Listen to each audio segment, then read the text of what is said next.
Let's have a conversation about Artist of the Year. Previously called Act of the Year. I did this for 2019 and I did this for 2020, and we're gonna do this for 2021.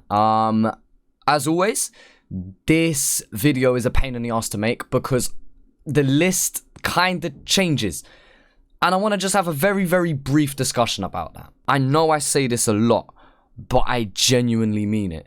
Like, if you was to make a top 5 in your head today, write it down, and in 1 week's time, try and write a top 5 again without looking at that original list, and I guarantee that most of you will have changed a couple people at least around or something. Maybe not your number 1, maybe not your number 2, but like your 3, 4s and 5s especially will probably change a fair bit. And that's exactly what's happened with this list. I planned for this list a couple weeks ago and I was kind of keeping it in mind, and I've chopped and changed it so much to the point where it's not the same list from 2 weeks ago.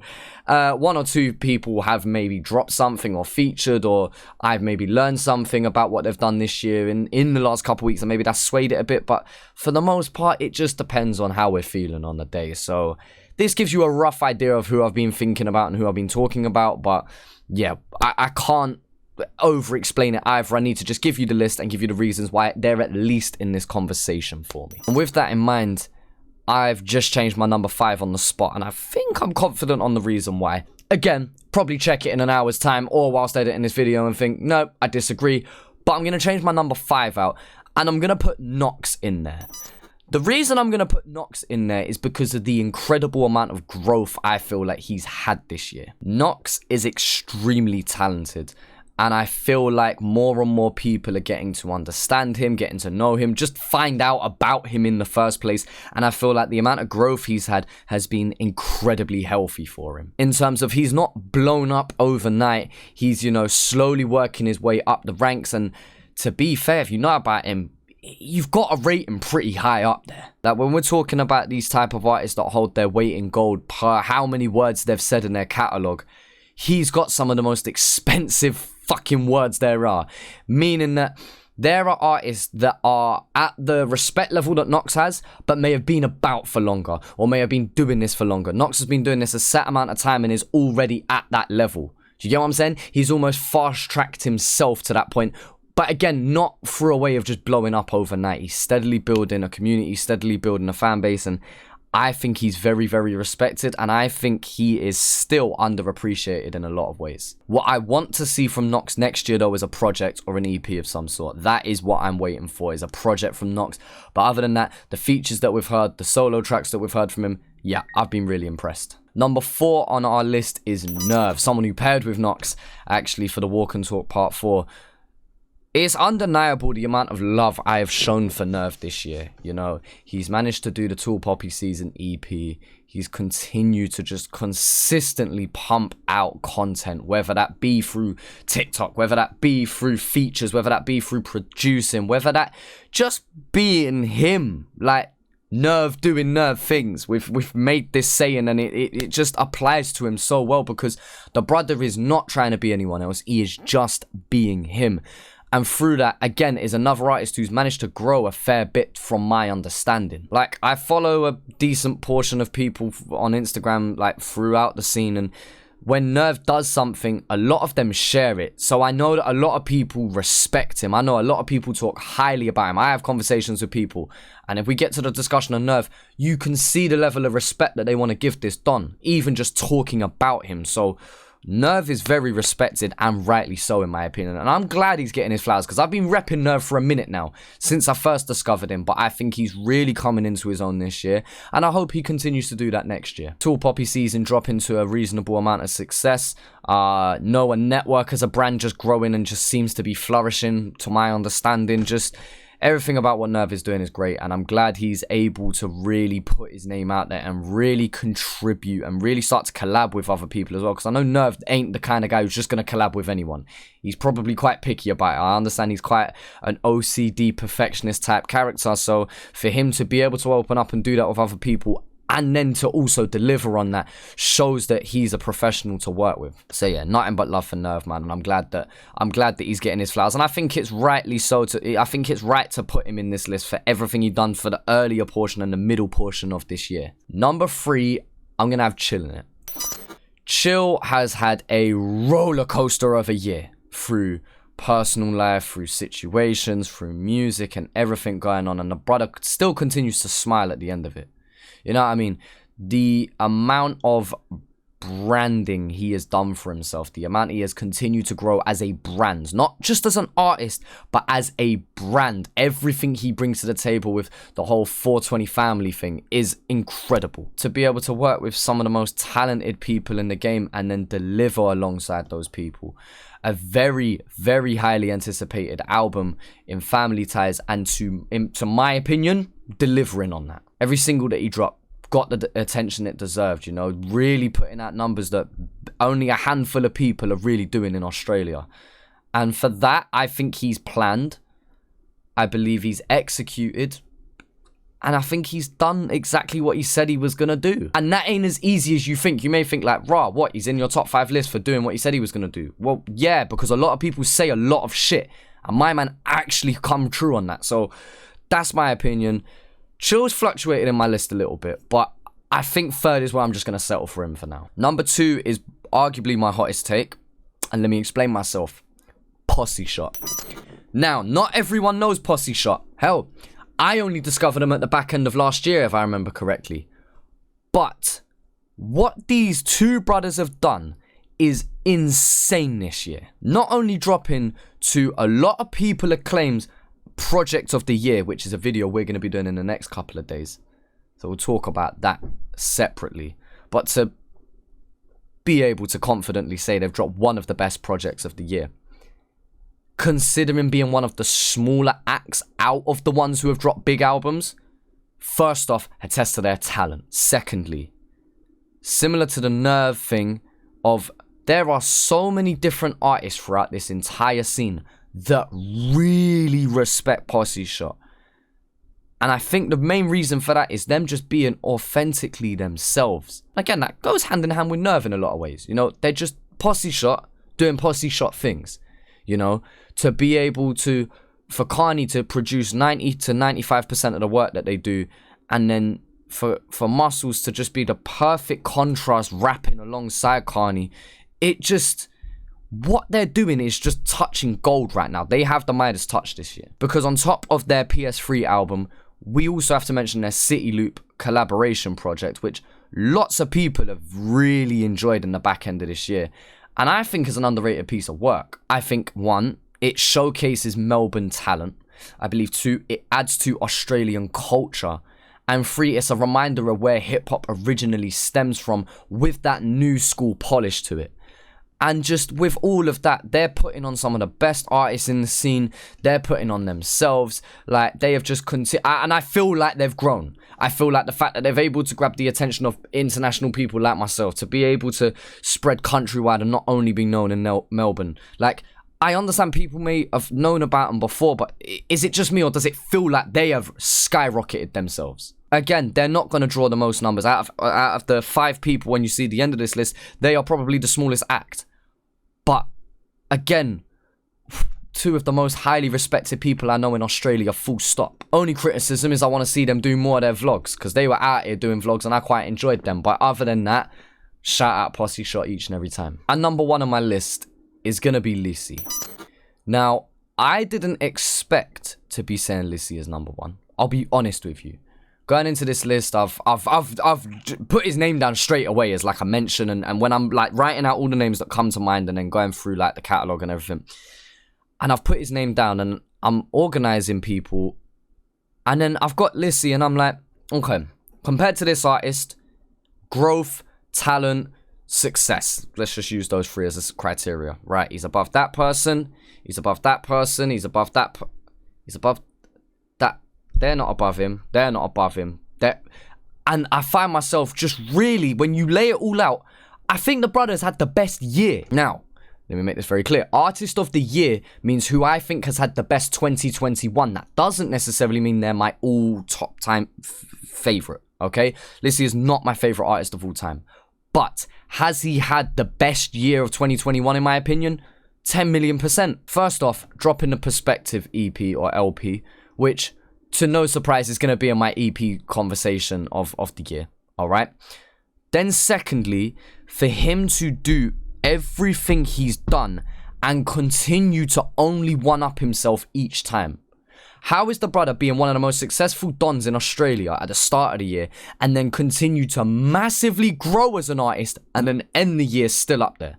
Like, the brother started the year as one of the top dons, and at the end of the year, he's still managed to get better. So how am I meant to say that this don hasn't had one of the best years? If you disagree with me, that's fine, but my reasons for putting him up here is an incredible amount of growth, as an artist and an MC and a writer and a songwriter and just as an artist, full stop. To be able to contribute everything he's done with the West as well, and Hat Collective as a group who have absolutely smashed it on their own accord this year in my opinion. Really want to see a project from them, man. A couple of features he's done, absolutely smashed. Like, some of the best looking videos, some of the best production, and if I have to say it, like, he has massively represented a Polynesian community in a positive light, doing some of the most meaningful tracks and some of the most meaningful work to not only himself but also to his culture. Like, people love throwing the word culture around, and to be honest with you, only really about 6 or 7 men in this country have really added to culture this year. Not only doing it for themselves, but have really added to the wider scale of things outside of hip-hop. And for a lot of people, hip-hop is their life. Like, that is the main driving culture behind what they do and what they follow. Like, yeah, that's what I think anyway. Now, I already know what's going to happen. I know some people are going to have their favorite artist and they're going to be like, how have you not put this, that, and the other artist in here? Let me give a couple honorable mentions. I just changed my number 5 on the spot. My number 5 was Husky. The reason I'm not putting Husky there is because I want to see what Husky does with this album. I have a sneaky feeling that Husky's going to be in the top of this list for 2022. I'm confident about that. So I'm going to let someone else just have their shine for now. Not to say that that's a pity vote for Knox or anything like that. That is not what I'm saying. But I just know that Husky is going to have a big 2022. And I guess he hasn't put out an incredible amount of work this year. And that's why I'm going to put Knox there, because Knox has had a way higher work rate and whatnot. Given Husky has had his own personal life to deal with and everything like that. Husky will be dropping more. Now, what Husky has dropped has been... oh, chef's kiss, yeah? Diamonds. Absolute diamonds. And you know that. If you've been listening, if you've been paying attention, you know that this anti-hero heroin rap project is gonna be nuts, yeah? Husky's opened up massively in a bunch of interviews, which he hasn't really done before. He even hopped on the On A Level show, which I massively appreciate him for doing. Husky has definitely opened up, and I think we're gonna see the best of Husky in 2022. So he was in my list. He was actually even higher up than 5 in my list at one point. But you know what? I'm going to say, just based on how much other people have put out, I'm going to drop Husky out this list. But of course, he's still one of the best artists. Like, full stop. And there's no denying that. I feel like we got to give an honorable shout out to Young and Lips for putting out a solid fucking project, doing a bunch of great videos, dropping a bunch of them as singles and really succeeding with them. I think Young and Lips has had a really good year, and I think that the brother cops a lot more hate than he deserves sometimes. I see people maybe not giving him his flowers, and fair enough, if his music ain't the subgenre of hip-hop that you like to hear, if you don't like that melodic stuff, then fair enough, but out of the dons who are doing it, I think he does it the best. And I think he's had another artist, an incredible amount of growth, very successful project, and I think we'll continue to build going into the next year. I'm going to shout out Indigo Mechabah for putting out 3 projects this year. I'm gonna have to double check my own facts now because I could be wrong. To put out 4 projects this year that I know of. That's at least what is shown on Spotify. I apologize if that's wrong, but I'm pretty sure it is 4. And all 4 of them to be solid fucking projects. Like, continuing what he was doing in 2020. A disgusting amount of work rate paired with a disgusting amount of quality.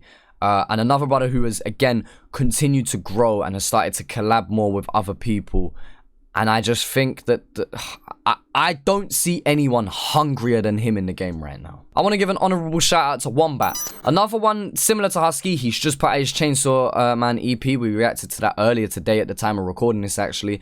And it was a very good project. And I feel like, yeah, Wombat's had this year where he's kind of just established himself as, I'm still hungry to do this myself as well.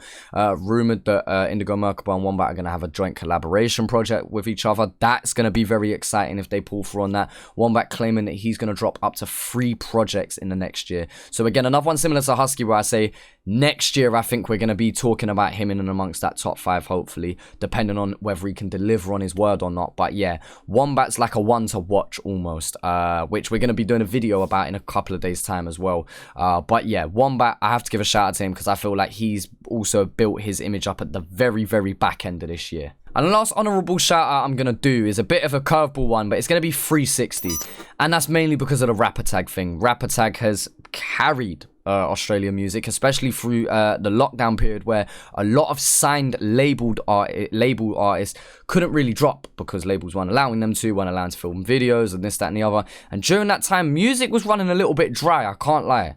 Like, I noticed it as a reactor. There were certain times where I was struggling to find things to react to from bigger artists. There was, of course, loads of underground artists that were still doing their thing, but a lot of the major artists that we know that are regulars among the channel weren't really dropping, and Rap Attack massively carried through that period. So I have to thank 360 for that personally, but as well, there's no denying that it has done massive bits and it's created a massive amount of excitement for people understanding and checking out new artists in the scene. The reason it comes as an honorable shout out, not him because it's not him doing all the music himself, but it has to be a shout out for contributing to the culture. He becomes one of those 6 or 7 people in my opinion. And so with that in mind, yeah, that's my list. And listen, there are a bag of people I could continue to shout out that are massively talented, massively respected, you know, that have also had great years in terms of growth and things like that. Like, don't take it personal if you weren't picked, because to be honest, I've mentioned 5 in the top 5 and 5 honorable mentions. Let's take those 10 artists and throw them out the window. I could pick another 10, and I guarantee that although you may be upset about 1 or 2, people wouldn't bat an eyelid at my list, because there are so many talented people that have had great years despite circumstances, despite pandemics, despite personal issues, despite labels and contracts, despite a lot of things going on. People have still managed to do some great things, and I think it still has been a great year for music. Like, I know that's such a cop-out thing to say, and I know we say that every year, but realistically, despite there being less music put out than the average year, I would say, that's how it feels anyway, I feel like we're getting better work. I feel like Australia is really stepping up their game in terms of quality. I feel like people are taking music more serious. I think people are realizing that you can actually do your thing within the country. It ain't just about going to America or even trying to get a base in the UK. I think you man really understand it. You man have got the foundations. Now it's to just build upon that. So yeah, that's my artist of the year list. Let me know how upset you are about it. I'm sure there's going to be 1 or 2. Yeah, let me know what your top 5 is going to be. Do you have any honorable shout outs? Like, what's your reason for putting some of these people? Who's your number 1 artist of the year and why? Like, let's create a discussion. Let's have a healthy one about it. Everyone's list is going to look different. So yeah, just let me know how similar mine is to yours. And regardless, the bottom line of it all is shout out to everyone that put out music this year and also help these artists, you know, the videographers, the producers, the managers, everyone that's been a part of it and been a part of their journeys to support them. We got to thank them, you know. So yeah, with that in mind, feel free to make your top 5 list. At me on Instagram, comment it on YouTube, all of that social media shit that I'm not good at doing. See you next year.